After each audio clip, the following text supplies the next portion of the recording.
Bismillahirrahmanirrahim. Assalamualaikum warahmatullahi wabarakatuh.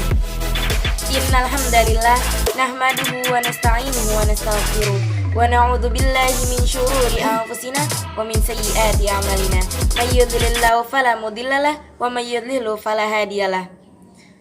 Asyhadu an la ilaha illallah wa asyhadu anna Muhammadan abduhu wa rasuluh alladzi la nabiyya ba'da.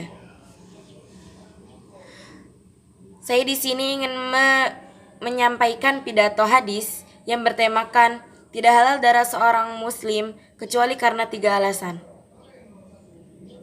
Saya akan membacakan hadisnya.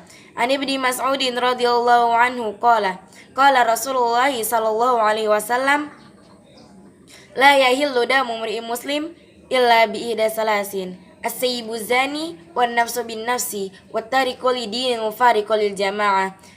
Hadis riwayat Bukhari wa Muslim. Dari Ibnu Mas'ud radhiyallahu anhu, ia berkata, Rasulullah sallallahu alaihi wasallam bersabda, tidak halal darah seorang muslim kecuali karena 3 salah satu dari sebab, yaitu orang yang telah menikah dan berzina, jiwa dengan jiwa membunuh, orang yang meninggalkan agamanya murtad, dan memisahkan diri dari jamaah.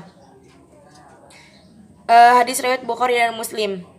Sebagaimana dalilnya yang terdapat dalam surah Al-Baqarah ayat 178 sampai 179 yang berbunyi, Ya ayyuhalladzina amanu kutiba alaikumul qisasu fil qatlah al-hurru bil hurri wal 'abdu bil 'abdi wal unsa bil unsa faman 'ufiya lahu min akhihi syai'un fattiba'un bil ma'rufi wa ada'un ilaihi bi ihsan zalika takhfifun min rabbikum wa rahmah faman i'tada ba'da zalika falahu 'adzabun alim walakum fil qisasu hayatun ya ulil albabi la'allakum tattaqun, yang artinya, wahai orang-orang yang beriman, diwajibkan atas kamu melaksanakan kisos berkenaan dengan orang yang dibunuh, orang yang merdeka dengan orang yang merdeka, hamba saya dengan hamba saya, perempuan dengan perempuan. Tetapi barang siapa memperoleh maaf dari saudaranya, hendaklah dia mengikutinya dengan baik dan membayar diat atau tebusan kepadanya dengan baik pula.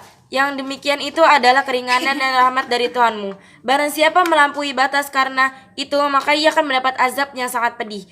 Dalam kisos itu ada jaminan kehidupan bagimu, wahai orang-orang yang berakal, agar kamu bertakwa. Penjelasan hadisnya. Langsung ke penjelasan hadisnya. Hadis ini menunjukkan bahwa asalnya darah seorang muslim yang bertauhid haram ditumpahkan ketika ia bersyahadat la ilaha illallah dan Muhammad adalah utusan Allah, mengerjakan salat dan menunaikan zakat sebagaimana disebutkan dalam hadis nomor 8 sebelumnya dari Ibnu Umar radhiyallahu anhuma, dan menumpahkan darah seorang muslim adalah haram dan termasuk dosa besar. Sesungguhnya darah kalian, harta benda kalian, kehormatan kalian haram atas kalian seperti terlarangnya di hari ini, bulan ini, dan negeri ini.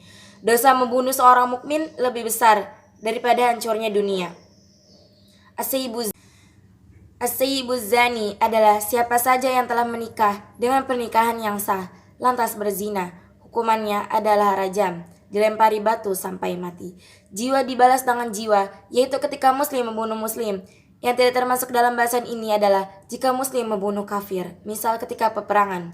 Dan orang yang merdeka dengan seorang budak, sebagaimana pendapat dalam mazhab Syafi'iyah dan Hanafiyah. Meninggalkan agama, maksudnya adalah murtad. Sedangkan mufariq lil jamaah, maksudnya adalah memberontak dari kepemimpinan yang sah. Faedah hadisnya yaitu yang pertama itu terhormatnya darah seorang muslim. Kedua, halalnya darah seorang muslim karena 3 sebab sebagaimana disebutkan dalam hadis ini. Yang sudah menikah lantas berzina dihukumi rajam sampai mati. Jika seorang muslim membunuh muslim lainnya dan telah terpenuhi syarat kisos, murtad, keluar dari Islam. Ketiga, para ulama berselisih pendapat mengenai hukum bagi pezina yang sudah mengenai